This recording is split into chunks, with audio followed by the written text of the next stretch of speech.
Here with the Digital Digest, and today I'm sharing a quick comparison between the Lenovo Slim 7X on the left and the Microsoft Surface Pro 11 on the right. Now, both of these deliver exactly what Copilot experiences should running on the Snapdragon X Elite from Qualcomm. They run quiet, they run cool, and they deliver battery life unlike anything that's ever run Windows before.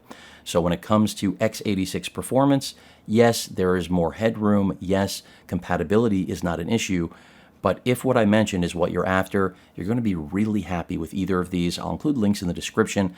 $11.99 US for the Lenovo, $16.99 for the tablet alone for the half terabyte OLED version of the Surface Pro 11, $450 for the Flex keyboard with pen.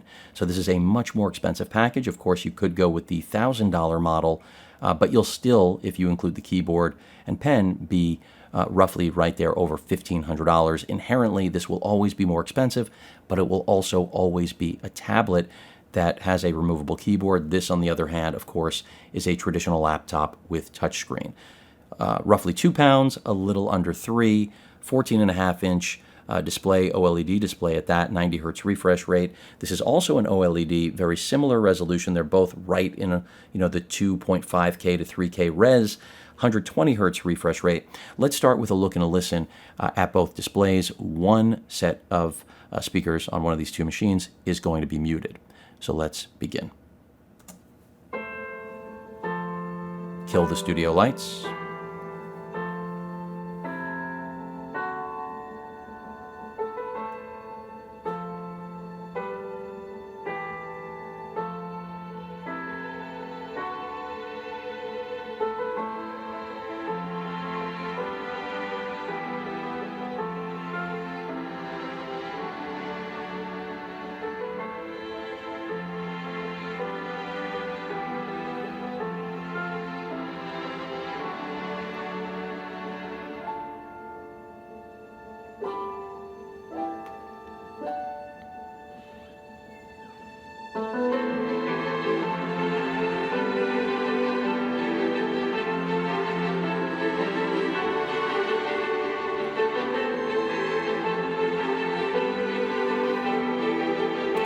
So I'm going to stop that right there. And I think what you can tell is that they both have quality displays. But in my opinion, the better display is the panel on the left. And that's because regardless of where I set brightness, it does not have an issue reproducing, I feel, color accurate imagery. The Surface Pro, on the other hand, this is the first time Microsoft has ever deployed an OLED display in the Surface Pro lineup. In fact, they did not opt to include that in the Surface laptop lineup, which I thought was disappointing. And I can't help but feel like this display is an underperformer. A lot of people have complained about a screen door effect from the touchscreen layer. A lot of Apple users unaware of that because they've never had a laptop with a touchscreen layer. But all of that aside, it does remind me of OLED touchscreen displays from years past. Whereas Lenovo has been making machines with OLEDs like, it's their business, which it is, quite literally at this point. So I have to say, for me personally, the display on the Slim 7X is superior, and the fact that it's larger is just an added benefit. Now, when you get into refresh rate, the fact that we have 120 hertz versus 90, I'm going to say that's too close, especially since we're not talking about gaming here. These machines are not designed for gaming. That doesn't mean they cannot game. But ultimately, this is about productivity work and content consumption, and that's just not one of the spaces where you're going to notice a difference. That's another reason I prefer this. Granted, it's a little bit larger. When it comes to content consumption and work, I'd rather have a larger display, but that is purely based on a personal opinion. Now, I'm going to continue to play this, but I'm going to mute. I'm curious, which machine did you think was playing audio? Chime in, left or right? Well, it was the Surface Pro. I'm going to go ahead and mute the Surface Pro. I'm going to go ahead and unmute the Lenovo, and let's start this test again.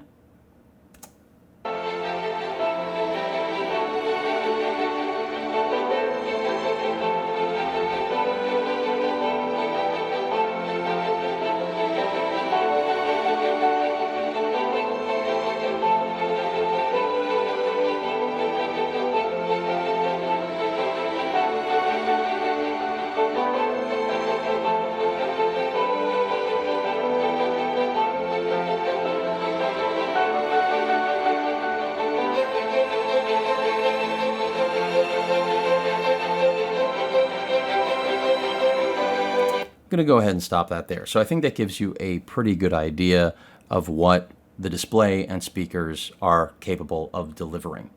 And I don't think you'll really go wrong with either. It's one of those cases where if you know you need a tablet, which for me is incredibly appealing. I've done several videos about this already, that potentially this is the death of mobile OS tablets, especially if Microsoft finds a way to make this a little bit more affordable.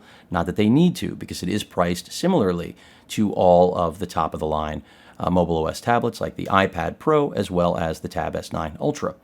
And we'll wait to see what Samsung does in their next refresh. We already know Apple finally brought an OLED to the table, but otherwise really not much has changed, making this the only tablet of its kind on Earth.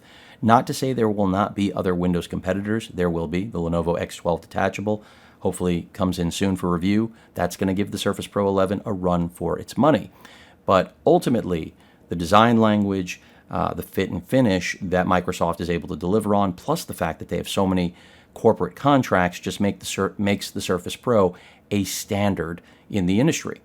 But all of that aside, if you do not need the tablet, there is no question the package you're getting here with the Slim 7X is nearly impossible to beat, regardless of whether or not you're actually value-oriented in your pricing endeavors.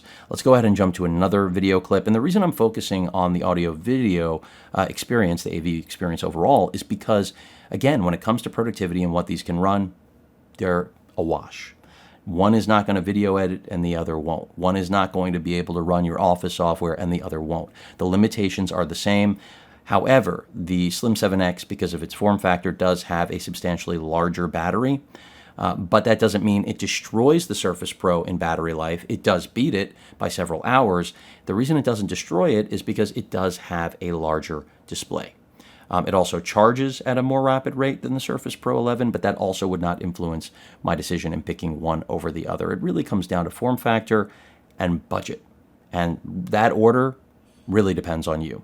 So let's take a look and a listen to this clip, another favorite of mine in benchmarking standard, visual performance. For those of you wondering why I'm not using a colorimeter, the one I have is not compatible, does not work with an ARM-based chip. So that is why. And I've gotten comments about that. Why aren't you color calibrating these? Now you know. That is one of those hurdles, just like one of your printers may not work with the brand new Snapdragon X Elite, because as good as Microsoft's translation layer is for emulation, it still doesn't mean every literal thing works. So, killing the studio lights, and let's do this again. Here we go.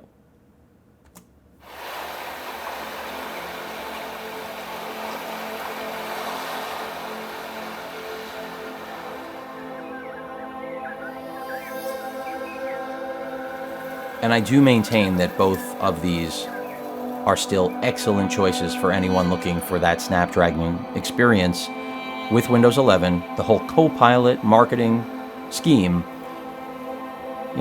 keeping things quiet, cool, and battery life unlike anything ever before, without realizing you're not on an Intel or AMD x86 platform.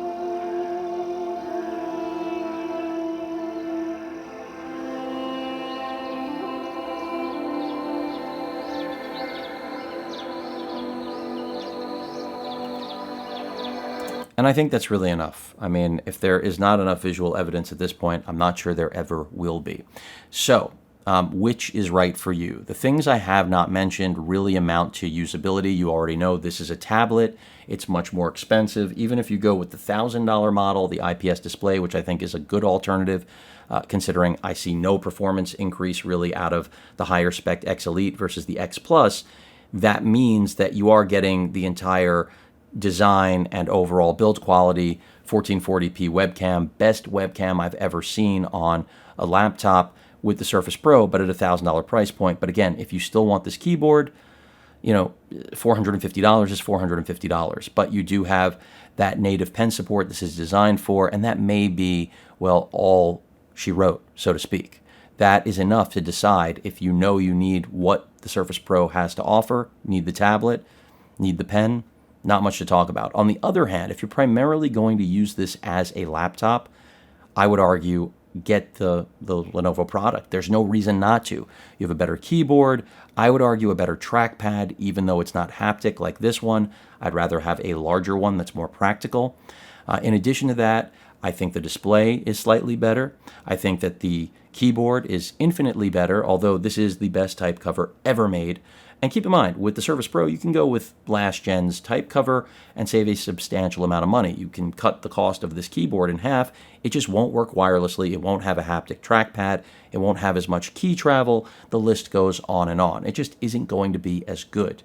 And I have to say, if you're going to invest fresh money in the Surface Pro, you should complete the package. And that's not to say that you couldn't save a lot of money and get something like this, which I've shown in another video. $50 gives you a knockoff keyboard that looks just like the real thing, works wirelessly, but you lose the ability to put the machine to sleep by closing the keyboard. You have to charge it in a dedicated capacity.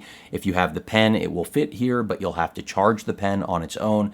There are just a lot of reasons not to want to get one of these, because you will inherently be tearing down what otherwise is the best tablet, in my opinion, ever made here in 2024. So why not complete the whole experience? You don't want to spend all of this money and then, well, inhibit what it's capable of and the overall feeling, quality, and performance. It's just a complete experience as envisioned by Microsoft, granted a very expensive one.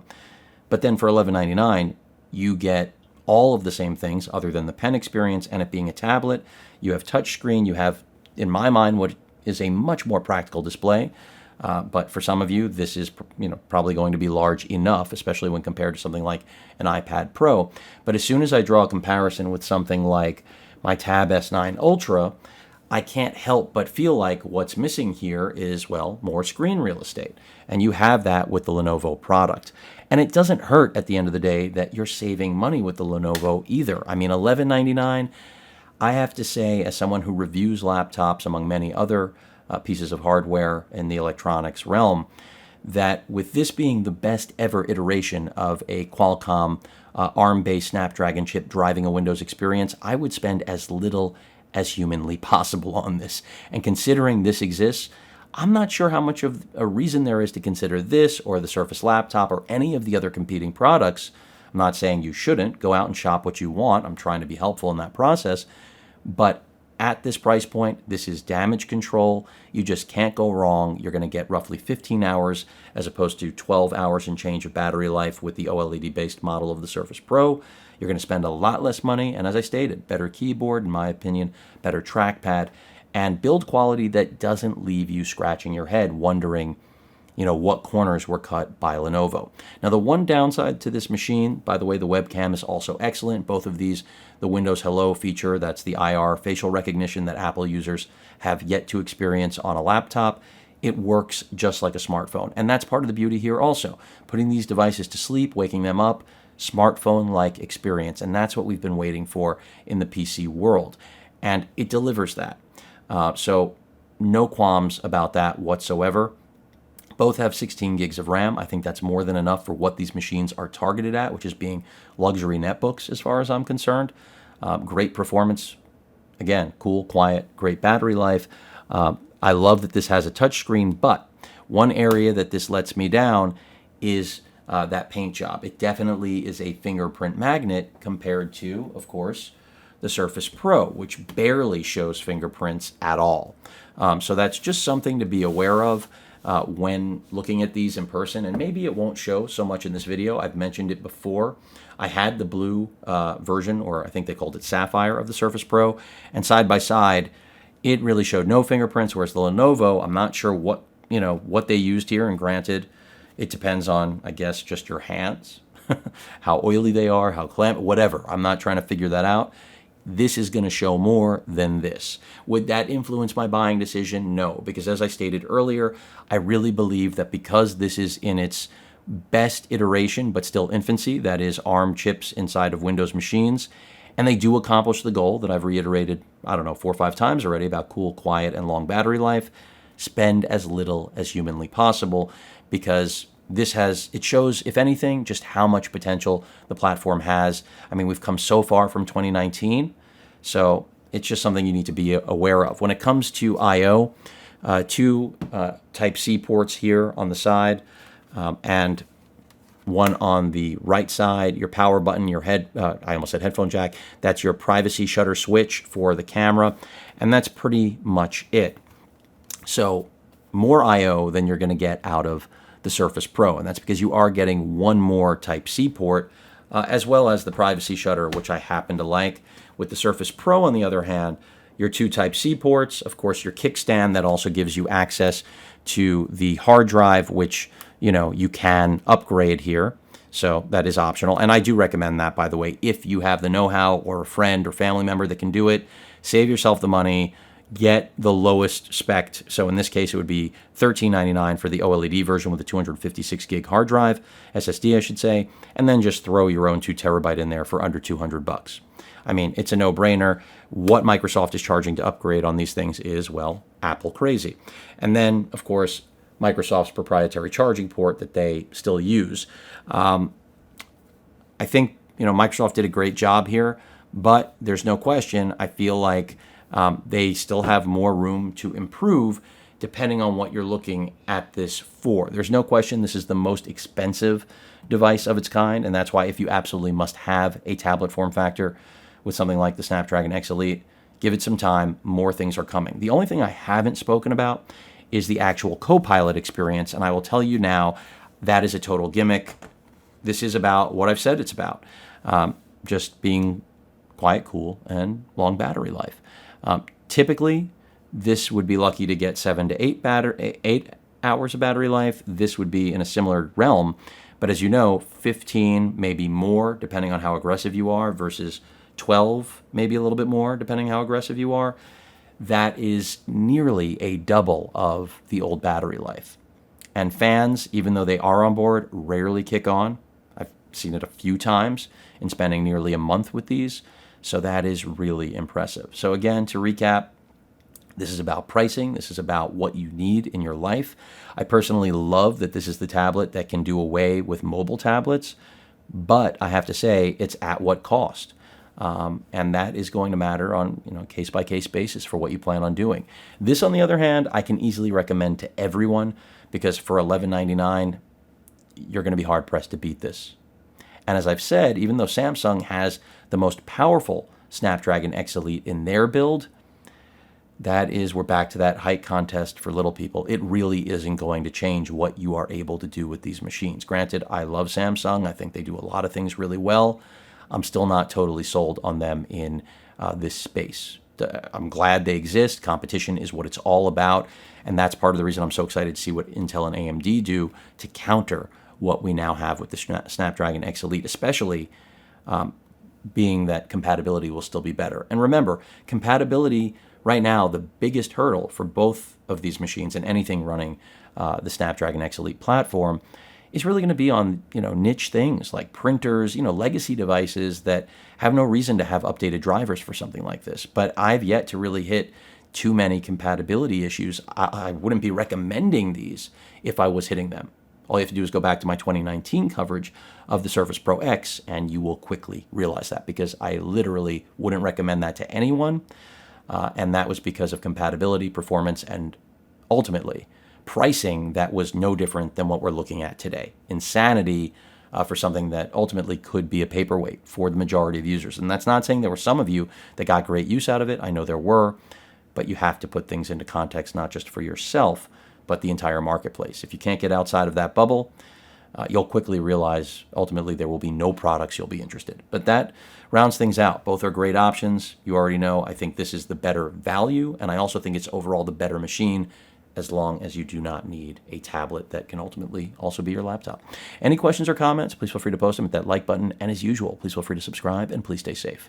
Later.